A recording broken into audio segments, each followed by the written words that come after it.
കോട്ടയത്ത് സർക്കാർ നഴ്സിംഗ് കോളേജിലെ വിദ്യാർത്ഥികളെ ക്രൂരമായി റാഗിങ്ങിന് വിധേയമാക്കുന്ന ദൃശ്യങ്ങൾ പുറത്തു വരുന്നുണ്ട്. അതിക്രൂര ദൃശ്യങ്ങളായതിനാലും പോലീസിന്റെ അഭ്യർത്ഥന മാനിച്ചും 24 ഇവ പൂർണ്ണമായി സംപ്രേഷണം ചെയ്യുന്നില്ല. ഇത്തരം സംഭവങ്ങൾ ആവർത്തിക്കപ്പെടാതിരിക്കാനുള്ള കരുതലിനും ജാഗ്രതയ്ക്കുമുള്ള മുന്നറിയിപ്പാണ് പുറത്തു വന്ന ദൃശ്യങ്ങൾ.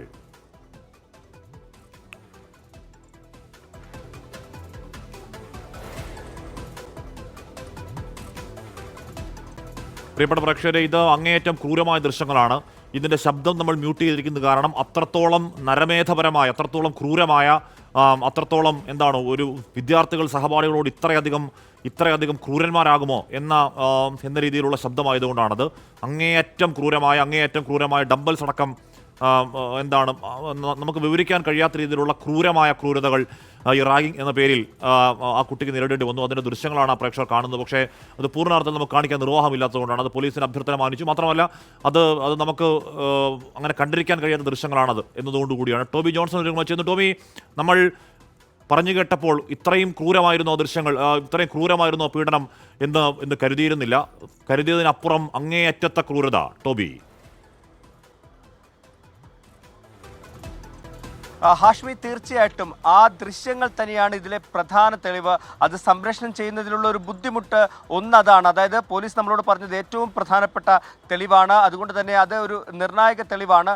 ആ തെളിവാണ് ഈ പ്രതികൾക്കെതിരെയുള്ള പ്രധാനപ്പെട്ട ഒരു കാര്യം. അതുകൊണ്ട് തന്നെ അത് സംപ്രേഷണം ചെയ്യുന്നത് നമ്മൾ ഇപ്പോൾ അത് ബ്ലർ ചെയ്ത് കാണിക്കുന്നത് പോലും അതുകൊണ്ടാണ്. ഒപ്പം തന്നെ ഇത്തരത്തിലുള്ള കുറ്റകൃത്യങ്ങൾ ഇനിയും ആവർത്തിക്കപ്പെടരുത്, ഈ ദൃശ്യങ്ങൾ കണ്ട് വീണ്ടും അത് ആവർത്തിക്കപ്പെടരുത് എന്നുള്ളത് കൂടി നമ്മുടെ ഒരു കൺസേൺ ആയിട്ട് തന്നെ നമുക്ക് പറയാം. എന്തായാലും ഈ ഒരു സംഭവത്തിലേക്ക് വരികയാണെങ്കിൽ, ഇന്നലെ നമ്മൾ പറഞ്ഞ ആ കാര്യങ്ങൾ, അതിക്രൂരമായിട്ടുള്ള റാഗിംഗ് എന്ന് പറഞ്ഞാൽ പോലെ ഒരു പീഡനം തന്നെയാണ് നടന്നത് എന്നുള്ള കാര്യത്തിൽ യാതൊരു സംശയവുമില്ല.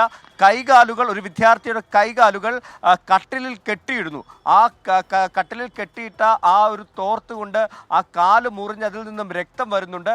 അതുപോലെ തന്നെ ഈ കെട്ടിയിട്ട വിദ്യാർത്ഥിയുടെ ശരീരത്തിൽ ഡിവൈഡറും കോമ്പസും ഉപയോഗിച്ച് കുത്തി പരിക്കേൽപ്പിക്കുകയാണ് ഈ പ്രതികളായിട്ടുള്ള വിദ്യാർത്ഥികൾ. എന്നിട്ട് ചിരിച്ച് രസിക്കുകയാണ്. ആ വേദനയെടുത്ത ആ വിദ്യാർത്ഥി പുളയുമ്പോൾ ആ മുറിവുകളിൽ നിന്നും രക്തം വരാതിരിക്കുന്നതിന് വേണ്ടി ലോഷനോ ഷാമ്പുവോ മറ്റോ ദേഹത്തുകൂടി ഒഴിച്ച് ആ മുറിവിലൊക്കെ ഒഴിക്കുന്നു.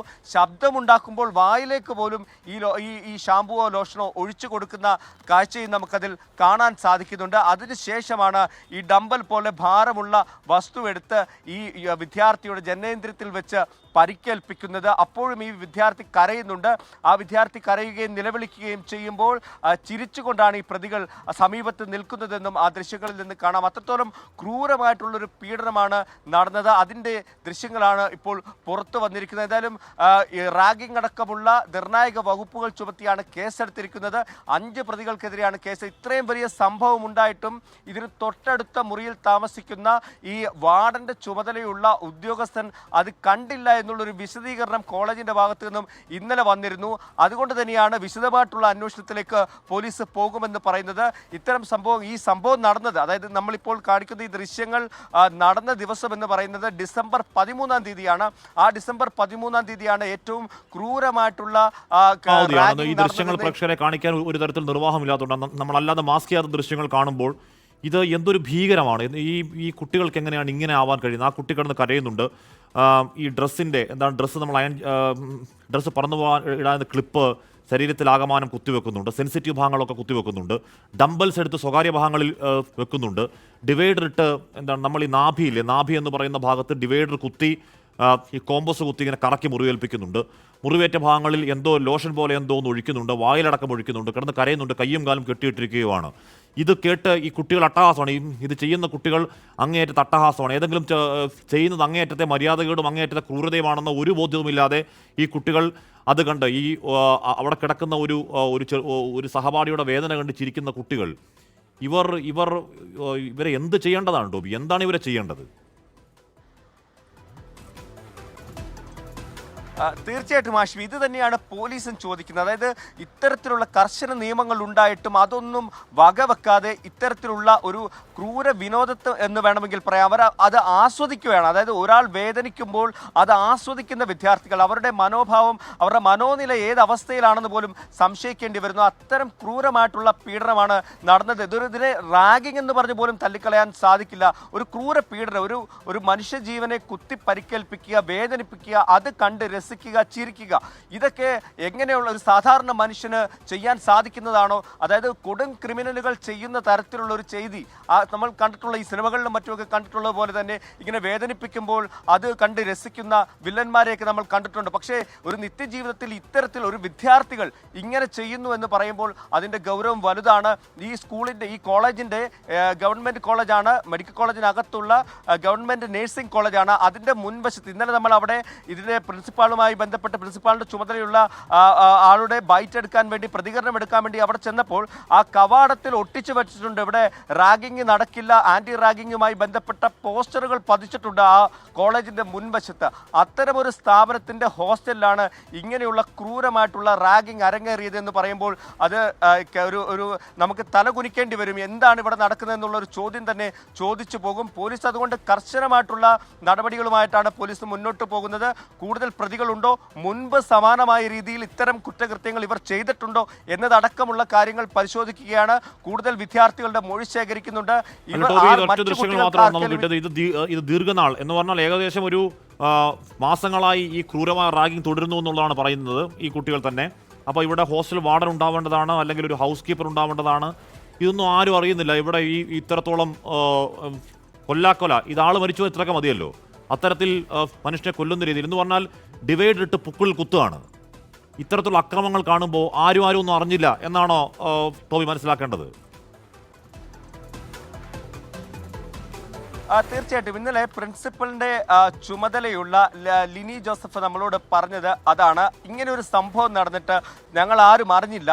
ആ ഒരു പരാതിയുമായി ഒരു രക്ഷിതാവ് ഞങ്ങളെ സമീപിച്ചപ്പോൾ, അതായത് ഇന്നലെ മിനിഞ്ഞാന്ന് പ്രിൻസിപ്പാളിനെ സമീപിച്ചപ്പോൾ മാത്രമാണ് ഇങ്ങനെ ഒരു ക്രൂരമായിട്ടുള്ള ഒരു റാഗിങ് അവിടെ നടന്നുവെന്ന് തങ്ങൾക്ക് മനസ്സിലായതെന്നാണ് അവർ പറയുന്നത്. പക്ഷേ അത് നമുക്ക് ഒരിക്കലും വിശ്വസിക്കാൻ സാധിക്കില്ലായിരുന്നു.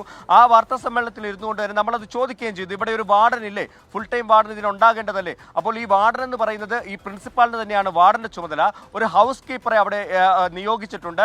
അതായത് ഈ വാർഡൻ്റെ ചുമതല നിയോഗിക്കാൻ വേണ്ടി 24 മണിക്കൂറും ഒരു ഹൗസ് കീപ്പറുണ്ട്. ഈ ഹൗസ് കീപ്പർ താമസിക്കുന്നത് ഈ ഒന്നാം വർഷ വിദ്യാർത്ഥികൾ താമസിക്കുന്ന മുറിയുടെ തൊട്ടടുത്താണ്. അതായത് അടുത്തടുത്ത മുറികളാണ് ഇത് രണ്ടും. അവരൊന്നും തന്നെ ഇങ്ങനെയുള്ള ശബ്ദങ്ങളോ മറ്റ് പ്രശ്നങ്ങളോ ഒന്നും കേട്ടില്ലെന്നാണ് ഈ മാനേജ്മെന്റിന്റെ ഈ അധികൃതരുടെ ഒരു വിചിത്രമായിട്ടുള്ള ഒരു വാദം വന്നത്. അത് നമ്മൾ അപ്പോൾ തന്നെ അത് ചോദിച്ചിരുന്നു. അതുകൊണ്ടാണ് പോലീസ് ആ കാര്യത്തിൽ ഒരു വിശദമായിട്ടുള്ള അന്വേഷണം നടത്തുന്നത്. നവംബർ മാസത്തിലാണ് ഈ റാഗിംഗ് തുടങ്ങിയതെന്നാണ് FIR-ൽ പറയുന്നത്. അന്ന് ആദ്യമേ ഒരു 800 രൂപ ഈ വിദ്യാർത്ഥികളോട് ചോദിക്കുന്നു, 300 രൂപ ഗൂഗിൾ പേ വഴി നൽകുന്നു, നേരിട്ടൊരു 500 രൂപ നൽകുന്നു. അതിനുശേഷം ഈ സീനിയേഴ്സിനെ ബഹുമാനിക്കാൻ അറിയില്ലേ എന്ന് ചോദിച്ചുകൊണ്ട് ഒരു വിദ്യാർത്ഥിയുടെ കഴുത്തിൽ ഈ സീനിയേഴ്സ് ആയിട്ടുള്ള വിദ്യാർത്ഥികൾ കത്തിവെച്ച് ഭീഷണിപ്പെടുത്തിയിട്ടുണ്ട്. അതിനുശേഷമാണ് ഡിസംബർ മാസത്തിലേക്ക് വരുമ്പോൾ 13-ാം തീയതി ഈ ക്രൂരമായിട്ടുള്ള ഈ റാഗിംഗ് അരങ്ങേറുന്നത്. അതിനുശേഷം ജനുവരിയിലും ഫെബ്രുവരിയിലും ചില റാഗിംഗ് സംഭവങ്ങൾ നടന്നു. ഈ ഒന്നാം വർഷ വിദ്യാർത്ഥികൾ മുട്ടുകുത്തി നിർത്തിച്ച് അവരുടെ കരണത്ത് ഈ സീനിയേഴ്സ് അടിച്ചുവെന്നും ഈ FIR-ൽ പറയുന്നുണ്ട്. നമ്മൾ അഹങ്കരിക്കുന്ന കേരളത്തിന് നാണക്കേടാവുന്ന ദൃശ്യങ്ങളാണിത്. ഇത് എന്താണ് ഈ പറയുന്ന രീതിയിൽ ഇത് മറയ്ക്കാതെ ബ്ലറാക്കാതെ പുറം ലോകം കണ്ടാൽ ഇത് കേരളത്തിന് നാണക്കേടാവുന്ന ദൃശ്യങ്ങളാണെന്ന് പറയാം. കോട്ടയത്താണ്, എന്താ നഴ്സിംഗ് വിദ്യാർത്ഥികളാണെന്ന് തോന്നുന്നു, നഴ്സിംഗ് വിദ്യാർത്ഥി ഹോസ്റ്റലാണ് എന്ന് പറഞ്ഞാൽ രോഗികളെ പരിചരിക്കേണ്ട വിദ്വാന്മാരാണ് ഇപ്പുറത്തെ വിൻഡോയിൽ പോലീസ് പിടിച്ച ആ ചിത്രങ്ങൾ കാണുന്നത്. പ്രിയപ്പെട്ട പ്രേക്ഷകരെ വിവസ്ത്രനാക്കി കയ്യും കാലും കട്ടിൽ കെട്ടിയിട്ടിരിക്കുകയാണ് ഈ കാണുന്ന ബ്ലഡ് ദൃശ്യങ്ങൾ. പ്രേക്ഷകർക്ക് അത് കാണിക്കാനാവാത്ത കാരണം ഇത് പോലീസിൻ്റെ അഭ്യർത്ഥനയൊക്കെ മാനിച്ചാണ്. 1, 2, 3 ഒന്നൊക്കെ എണ്ണി കയ്യിലും കാലിലുമൊക്കെ ഈ പറയുന്ന കോമ്പോസും ഡിവൈഡറും ഉപയോഗിച്ച് കുത്തുകയാണ്. ആ കുത്തുന്ന സമയത്തൊക്കെ ആർത്ത് ചിരിക്കുകയാണ് ഈ പറയുന്ന 3-4 ക്രൂരന്മാർ ആ കൂട്ടത്തിൽ. ഈ കോമ്പോസ് കൊണ്ട് കുത്തുമ്പോൾ ചോര പൊടിയുന്നിടങ്ങളിൽ ഈ ബോഡി ലോഷനോ അങ്ങനെ എന്തോ ഒരു വെള്ള ഫോം അല്ലെങ്കിൽ പത അല്ലെങ്കിൽ ഷേവിംഗ് ലോഷനോ എന്തോ ഉപയോഗിച്ച് ഇങ്ങനെ ചോര പൊടിയുന്ന ഇടങ്ങളിലൊക്കെ ഇങ്ങനെ വെള്ള ഇങ്ങനെ ചീറ്റി വെക്കുകയാണ്. അതിനുശേഷം ഈ മാറത്തെ രണ്ടിടത്ത് നമ്മൾ തുണി ക്ലിപ്പിടാൻ ഉപയോഗിക്കുന്ന ക്ലിപ്പ് കൊണ്ട് കുത്തിയിട്ടിരിക്കുകയാണ്. ഡമ്പൽ, വ്യായാമത്തിന് ഡമ്പൽ ഉണ്ടല്ലോ, ആ ഡമ്പൽ ആ കിടക്കുന്ന പയ്യൻ്റെ സ്വകാര്യ ഭാഗങ്ങളിൽ ആ ഡമ്പൽ അടുക്കി വെച്ച് അവിടെയും മുറിവേൽപ്പിക്കുകയും ക്ഷതമേൽപ്പിക്കുകയും ചെയ്യുകയാണ്. വിദ്യാർത്ഥി വേദന കൊണ്ട് കരയുമ്പോൾ ചിരിക്കുകയാണ് ഈ പറയുന്ന ഈ ക്രൂരം കൂട്ടം. ചിരിച്ചുകൊണ്ട് വായിലേക്കും എന്തോ ഒരു സ്പൂണാണോ അതോ ഈ പറയുന്ന ഇൻസ്ട്രുമെൻറ്റ് ബോക്സിലുള്ള എന്തോ കോമ്പസോ എന്തോ കുത്തിക്കയറ്റി ഇറക്കി വെക്കുകയും വായിലേക്കും ഈ ലോഷൻ ഒഴിക്കുകയും ചെയ്യുകയാണ്. ആ കിടക്കുന്ന ജൂനിയർ വിദ്യാർത്ഥി മരിച്ചു പോകാതിരുന്ന അവൻ്റെ ആയുസിൻ്റെ ബലം കൊണ്ടാണെന്നും ഇന്ന് ഉറപ്പായും പറയാം. കാര്യം ഒരാൾ മരിച്ചു പോകാനും മാത്രമായി എല്ലാ പണിയും ഈ ക്രൂരം കൂട്ടം അവിടെ നിന്ന് ഈ കട്ടിലിൽ കയ്യും കാലം കെട്ടിയിട്ട് ചെയ്യുന്നു, 800 രൂപ ചോദിച്ചു 300 രൂപ മാത്രം കൊടുത്തു എന്നതിൻ്റെ പകതീർക്കലാണോ, അതോ ഈ പറയുന്ന സേ നോ ടു റാഗിങ്, എന്തോന്ന് റാഗിങ് ഇവിടെ അനുവദനീയമല്ല എന്നത്രാണത്തെ അങ്ങോട്ട് കയറി പോകുമ്പോൾ അവരുടെ ഹോസ്റ്റലിൻ്റെ വാതിൽ എഴുതി വെച്ചിരിക്കുന്നത്? ഈ കാണിക്കുന്ന വൃത്തികെട്ട പണി, ഈ കാണിക്കുന്ന ക്രൂരത, കൊടും ക്രൂരത ഹോസ്റ്റലിൽ ആരും അറിഞ്ഞില്ല, ആരോരും അറിഞ്ഞില്ല, അല്ലെങ്കിൽ അവിടെ വാർഡനില്ല, അല്ലെങ്കിൽ ഹൗസ് കീപ്പറിൽ എന്നൊക്കെ പറയുന്നത് ആരുടെ കണ്ണിൽ പൊടിയിടാനാണെന്ന് വരും മണിക്കൂറിൽ വ്യക്തമാകുന്നതാണ്. ഈ പറയുന്ന ഈ ഗുണ്ടാപ്പട എന്ന് തന്നെ വിളിക്കണം. ഇവർ വിദ്യാർത്ഥികളൊന്നുമല്ല ഇത്തരത്തിൽ റാങ്കിൻ്റെ പേരിൽ ക്രൂരമായി ഇങ്ങനെ കോമ്പസ് കൊണ്ട് പുക്കൾ കുത്തുവാന്നേ. അങ്ങനെ കുത്തുന്ന ഇവരെ വിദ്യാർത്ഥികൾ എന്നാണോ വിളിക്കേണ്ടത്, ഇവരെ ക്രിമിനൽ സംഘം എന്നാണോ വിളിക്കേണ്ടത്? അപ്പോൾ ഈ ക്രിമിനൽ സംഘം ഈ കാണിക്കുന്ന കുട്ടിയെ മാത്രമാണോ ചെയ്തത്, അതോ ഇവരുടെ ഈ ഗുണ്ടാപ്പടയെ പേടിച്ച് ഇവർ പുറത്തു പറയാതിരിക്കലാണോ എന്ന കാര്യം അറിയില്ല. പ്രിയപ്പെട്ട വിദ്യാർത്ഥികൾ, എന്നെ ആരെങ്കിലും കേൾക്കുന്നുണ്ടെങ്കിൽ ഈ പറഞ്ഞ റാഗിങ്ങിന് വിധേയരായിട്ടുണ്ടെങ്കിൽ നിങ്ങൾ തുറന്നു പറയണം. കാര്യം അവരിപ്പോൾ അകത്താണ്, അവർ നിങ്ങളൊരു ചുക്കും ചെയ്യാൻ പോകുന്നില്ല. ഇനി തുറന്ന് നിങ്ങൾ അനുഭവിച്ച പീഡനം, കാരണം മാസങ്ങളായി ഈ ഹോസ്റ്റൽ കേന്ദ്രീകരിച്ച് ഈ നരമേധം തുടരുന്നു എന്നാണ് മനസ്സിലാക്കാൻ കഴിയുന്നത്.